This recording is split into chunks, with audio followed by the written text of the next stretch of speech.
Jellyfish আছে, pomfret আছে, ভেটকি, কাঁকড়া, চিংড়ি। ওয়াও, লাভলি মোমো দোকানের নাম। হ্যাঁ, এই দাদাটা কনভিন্স করছে যাতে নেয়। এখন আমরা সন্ধ্যাবেলায় চলে যাচ্ছি একটু ফুচকা খেতে। একটু টায়ার্ড ছিলাম, সারাদিন স্নান করার পর একটু ঘুমিয়ে পড়েছিলাম। এখন সন্ধ্যা হয়েছে আর আমরা চলে যাচ্ছি ফুচকা খেতে। তো এখন প্রচণ্ড ভিড় আছে। দুটো ফুচকার দোকানে অলরেডি বলে নিলাম, বললো যে না হবে না, অলরেডি শেষ মুহূর্তে অলরেডি শেষ ফুচকা। তো আর একটা দোকানে চলে যাচ্ছি, তারপরে একটু খেয়ে দিয়ে একটু ভালো করে বসবো, সবাই মিলে একটু খাবো। তুমি খাবে তো? চলো।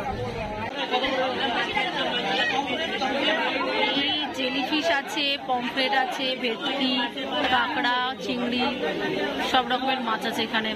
তবে একটু দামটা একটু বেশি, সেম এই দোকানটাতেও।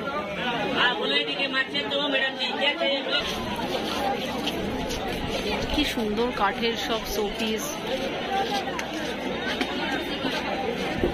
সুন্দর।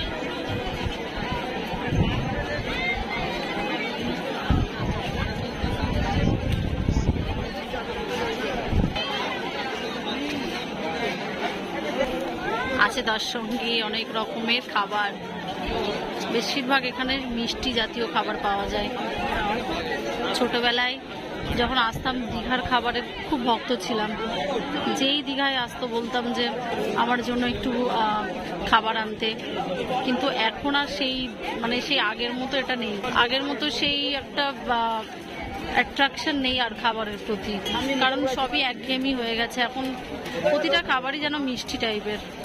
খেলবে বেলুন খেলবে না?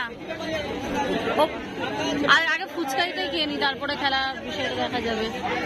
ফুচকার দোকান আমিও পাচ্ছি না সামনে। ওয়াও,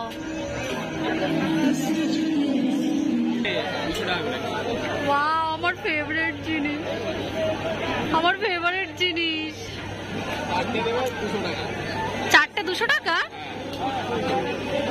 এরকম বড় মুরগি? ওয়াও, লাভলি মোমো দোকানের নাম। হ্যাঁ,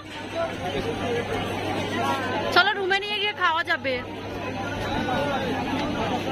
ওয়াও, খুব সুন্দর।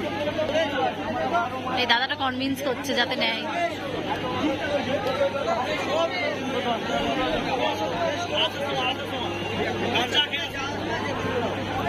এগুলো গ্রিল চিকেন তো? এগুলো চলে আসলাম অবশেষে ফুচকা খেতে। প্রতিটা ফুচকার দোকানে এত ভিড়, তাই না বল? ভীষণ ভিড়। 2-3টে, হ্যাঁ সত্যি এত ভিড় আছে। অবশেষে এটা একটু খালি পেলাম, এখানেই দাঁড়িয়ে পড়ি। খারাপ হলেও চলবে, ভালো হলেও চলবে। ঠিক আছে।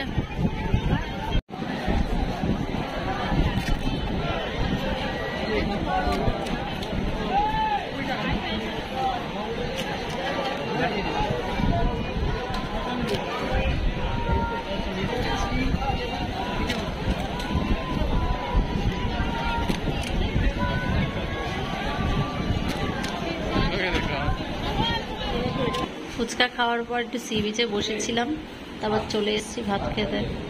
হ্যাঁ, কতক্ষণ লাগবে ভাত? লেট হবে? ও, চলেন তাহলে যাই।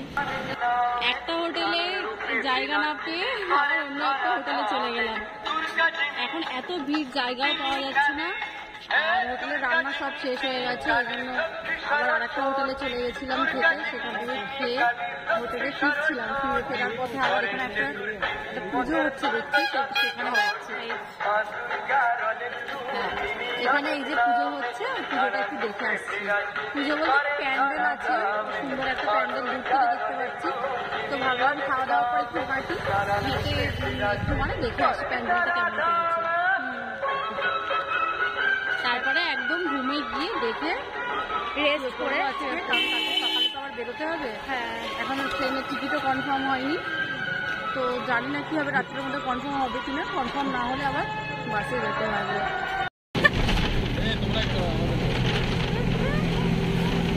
আমরা এবার বাড়ি যাচ্ছি।